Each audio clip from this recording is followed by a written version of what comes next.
Hello everyone, welcome back to my new video. कैसे हो आप सब? उम्मीद है सब बढ़िया होंगे। बहुत सारे ऐसे कमेंट्स आ रहे हैं कि हम डिप्रेस्ड हो रहे हैं, डीमोटिवेट फील कर रहे हैं और इसके साथ ही कि हमारा इतने लंबे टाइम से एग्ज़ाम क्रैक नहीं हो रहा है। बहुत सारे तो ऐसे हैं कि परेशान हो चुके हैं कि अब हम क्या करें। बार बार सेम वही सिलेबस पढ़ो, सेम फिर से ज़ीरो से प्रिपरेशन स्टार्ट करो। कईयों का तो ऐसा भी होता है कि जैसे पिछले साल तो उनका एग्ज़ाम क्रैक हो गया, वो इंटरव्यू तक भी जाके आए, नहीं क्रैक हुआ और अगली बार उनका प्री एग्ज़ाम भी क्रैक नहीं होता है। फिर और ज़्यादा डिमोटिवेशन फील होता है कि लास्ट ईयर कहाँ से कहाँ तक पहुँच गए थे, इस बार तो प्री तक ही क्रैक नहीं हुआ है। कई बार कट ऑफ हाई हो जाती है या फिर एग्ज़ाम का लेवल टफ हो जाता है। तो ऐसे बहुत सारे कमेंट्स आते हैं। ये टाइम मैंने भी देखा है कि बार बार नेगेटिव रिजल्ट आ रहा है। इस फीलिंग को मैं अच्छे से फील कर सकती हूँ क्योंकि फिर से ज़ीरो से स्टार्ट करना, फिर से प्री देना, मेंस के लिए भी आसपास सेंटर नहीं मिलता है, दूर सेंटर होते थे तो मेंस दे के आना, फिर उसके फिर से दोबारा इंटरव्यू देने जाना। बट आज एक सबसे बड़ी बात शेयर कर दूं, आप कभी भी किसी के साथ खुद को कंपेयर मत करो क्योंकि बहुत बार ऐसा होता है कि जब आप किसी की वीडियो देख लेते हो, उसने 6 मंथ में क्रैक करा एग्जाम, उसने 1 ईयर में एग्जाम क्रैक कर लिया, तो सामने से हमें ऐसा फील होता है कि मुझे 2 साल हो गए, मेरा क्रैक नहीं हो रहा है। बाद में आया पर्सन 6 महीनों में, 1 साल में एग्जाम क्रैक कर रहा है और हमें 2-3 साल हो गए हैं, एग्जाम क्रैक नहीं हो रहा है। कंपेयर मत करो, ग्रैस्पिंग पावर में भी फर्क आ जाता है। मान लो कि सामने जो पर्सन है जिसने इतना जल्दी एग्जाम क्रैक किया है, उसको जल्दी समझ आ रही है कोई चीज़ और मान लो हमें उस चीज़ को समझने के लिए 4 बार सेम वही वीडियो देखनी पड़ती है। सो फ़र्क आ जाता है। सो इसमें कोई बड़ी बात नहीं है, सबकी ग्रैस्पिंग पावर सेम नहीं होती। इसका मतलब ये नहीं कि अगर आपकी ग्रैस्पिंग पावर कम है, आपको कोई चीज़ लेट समझ आ रही है तो आप एग्ज़ाम क्रैक नहीं कर सकते हो। एग्ज़ाम क्रैक होगा बट मेहनत आपको करनी पड़ेगी। कई बार ऐसा होता है कि आप यहाँ से स्टार्ट कर रहे हो और यहाँ तक पहुँच गए हो, आगे सिर्फ सक्सेस के लिए इतना सा फासला होता है और आप वहीं पे ड्रॉप कर देते हो कि नहीं, 2-3 साल हो गए, अब मेरे से और प्रिपरेशन नहीं होती है, अब मैं प्रिपरेशन छोड़ दूंगा। सिर्फ सक्सेस के लिए इतना फासला होता है। तो फिर बाद में अगर सोचो थोड़ी और प्रिपरेशन कर लेते तो क्या पता इस साल एग्जाम क्रैक हो ही जाता। जिस टाइम आपका पूरा मन हो जाता है ना कि ड्रॉप करना है, नहीं पढ़ना है, तो वो जब आप आखिरी बार सोच के देते हो ना, तो बहुत बार ऐसा होता है कि यार इस बार मैंने लास्ट टाइम एग्जाम देना है और एग्जाम क्रैक भी जाता है। तो कभी भी ऐसा नहीं करना है। मैं सिर्फ इस फील्ड की बात नहीं कर रही हूँ, आप किसी भी फील्ड में चले जाओ, फिर आपने कहीं भी कुछ भी स्टार्ट किया है, जरूरी नहीं आप बैंक एग्जाम की प्रिपरेशन कर रहे हो, आप किसी भी एग्जाम की प्रिपरेशन कर लो।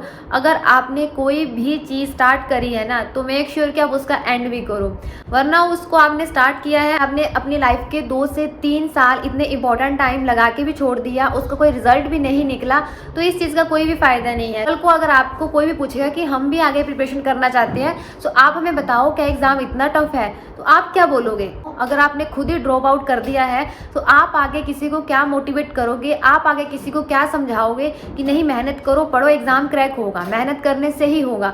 आज नहीं होगा कल हो जाएगा, कल नहीं हो रहा है तो आगे वाला एग्जाम हो जाएगा। आज अगर आपका रिजल्ट नेगेटिव है तो हो सकता है कि आगे आप जो भी एग्जाम दोगे उसमें पॉजिटिव रिजल्ट हो। सबसे पहली बात तो आप पॉजिटिविटी माइंड में रखो। नेगेटिव सोचोगे कि इस साल पता नहीं होगा, पता नहीं होगा, मैंने ऐसा एग्जाम अटेम्प्ट किया है, पता नहीं क्या होगा। सबसे पहले तो ना नेगेटिविटी दूर रखा करो। बहुत सारे ऐसे लोग होते हैं जो आपको बोलते हैं इतना टाइम हो गया, आपका एग्जाम क्रैक नहीं हुआ है और कितना टाइम लगेगा, छोड़ दो, आपकी किस्मत में नहीं है, इससे बढ़िया आप कुछ और कर लो। ऐसे बहुत सारे कमेंट्स मुझे भी सुनने को मिले थे। छोड़ो प्रिपरेशन, आप कुछ और कर लो, आप इसके बाद मास्टर डिग्री कर लो, आप बीएड कर लो।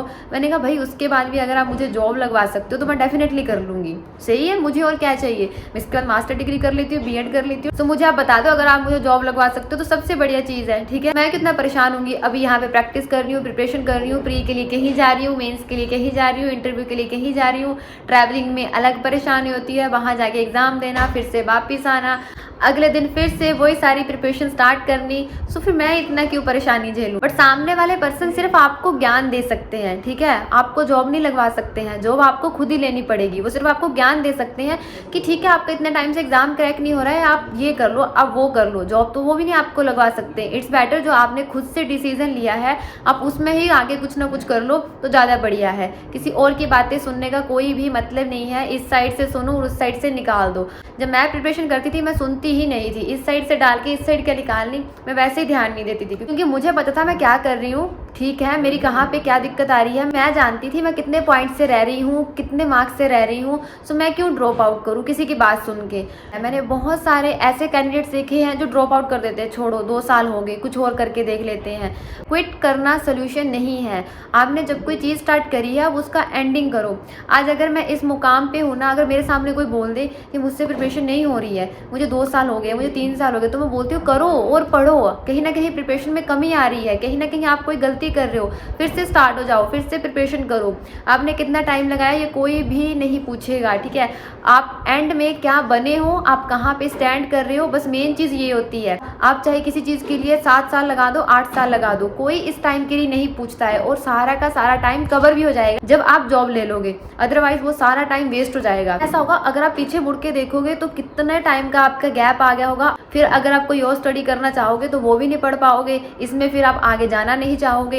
सो मेक श्योर आप अभी से अगर कोई मिस्टेक्स कर रहे हो, मैं ये नहीं बोल रही हूँ कि 5-5, 6-6 साल लगाओ, मैं ये नहीं कह रही हूँ कि मेरी तरह बहुत ज़्यादा टाइम लगाओ प्रिपरेशन में, बट मैं इतना बोल रही हूँ अगर कोई चीज़ स्टार्ट करी है तो मेक श्योर कि उसका एंड भी करो।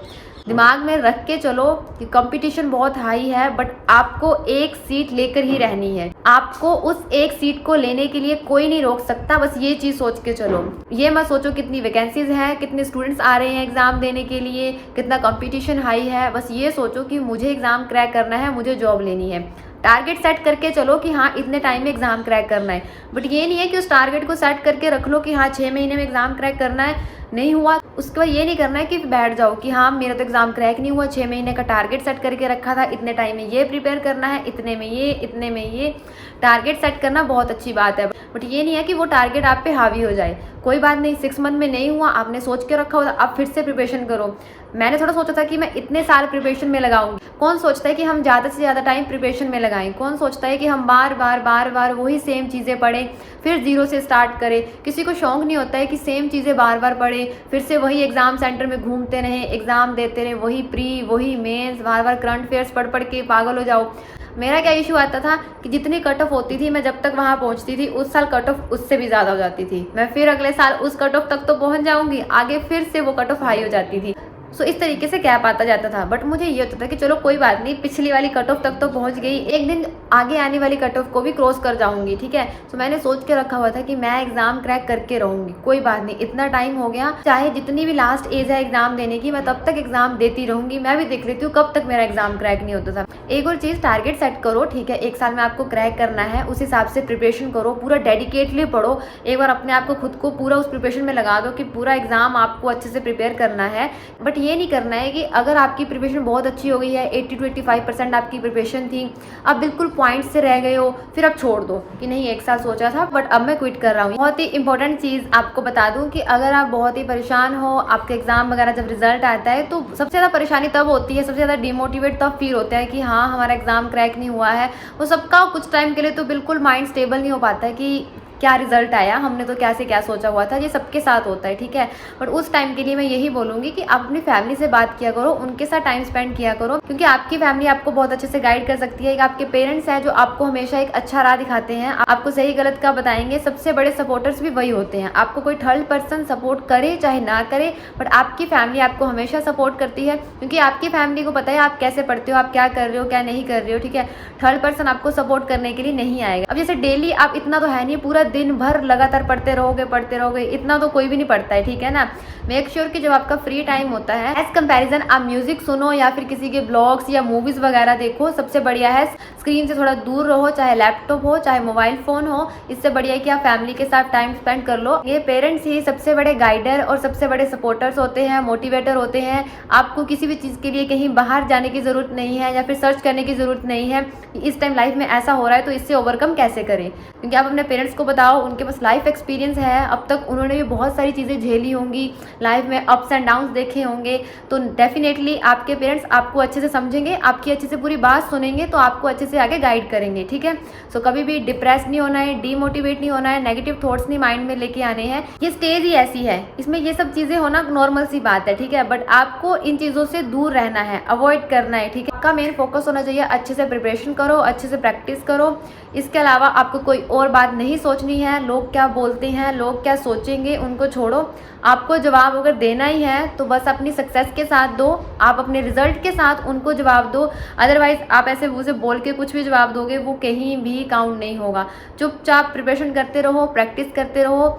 बाद में आप नहीं, आपका रिजल्ट बोलेगा, आपकी सक्सेस बोलेगी, ठीक है। वहाँ पे आपको बोलने की कोई ज़रूरत नहीं होगी कि हाँ मैंने इतना टाइम लगाया, मैंने ये किया है, मैंने ये अचीव कर लिया है। तब भी आप शांत रहोगे, अब भी शांत रहो, तब भी शांत रहोगे, तब आपकी सक्सेस जवाब देगी, तब आपका रिजल्ट जवाब देगा। अपनी एनर्जी वेस्ट नहीं करनी है लोगों के साथ बोल के, बहस करके, एक्सप्लेन करके।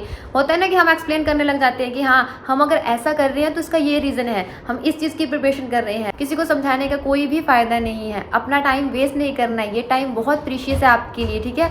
तो आप फोकस करो पढ़ाई पे, कभी भी डीमोटिवेट नहीं होना है, डिप्रेस नहीं होना है। ये वर्ड सोचने ही नहीं है कि हाँ ऐसे वर्ड्स होते भी है, ठीक है। प्रिपरेशन करते जाओ। मैंने भी इतना लंबा टाइम तक प्रिपरेशन करी है, बट मैं इन चीज़ों के बारे में कभी नहीं सोचती थी। डिप्रेशन, डीमोटिवेशन बिल्कुल भी नहीं। मेरा काम था पढ़ना और मैं सिर्फ पढ़ती थी। उसके बाद ऐसा होता था रिजल्ट जो भी होगा देखा जाएगा। जब कमेंट में इतने वर्ड सुनती हूँ ना कि डिप्रेस्ड फील कर रहे हैं, डीमोटिवेट हो रहे हैं, परेशान हो रहे हैं, समझ नहीं आ रहा है। अरे परेशान क्यों हो रहे हो? अब ये क्यों सोच रहे हो कि मैं परेशान हूँ, मुझसे प्रिपरेशन नहीं हो रही है? अब ये क्यों नहीं सोच रहे हो कि मुझे पढ़ना है, एग्ज़ाम आ रहा है? अब सिर्फ एग्ज़ाम पे फोकस करो, उसके बारे में सोचो। ये मत सोचो कि मैं परेशान बैठा हूँ। परेशान वर्ड होता ही क्या है, ठीक है। तो इन सब चीज़ों से दूर रहो, अवॉइड करो इन सब चीज़ों को। फिर भी इसके अलावा अगर किसी को ऐसा फील हो रहा हो कि हाँ थोड़ा मैं मिसगाइड हो रहा हूँ या फिर मुझे थोड़ा नहीं पता लग रहा है, तो आप कमेंट कर सकते हो। As a sister, as a friend, जो भी मुझसे हो सके, जितना हो सके मैं आपको गाइड कर दूँगी। तो जाने से पहले वीडियो को लाइक कर देना ताकि मुझे ये पता लग जाए कि ठीक है जो मैं आपके साथ शेयर कर रही हूँ वो आपके लिए हेल्पफुल हो, आपको उससे एक अच्छा मैसेज मिल रहा है, आप वापस प्रिपरेशन कर रहे हो, आपको इससे हेल्प मिल रही है। इसके साथ ही जाने से पहले चैनल को सब्सक्राइब करते हुए जाना। Thank you so much for watching this video.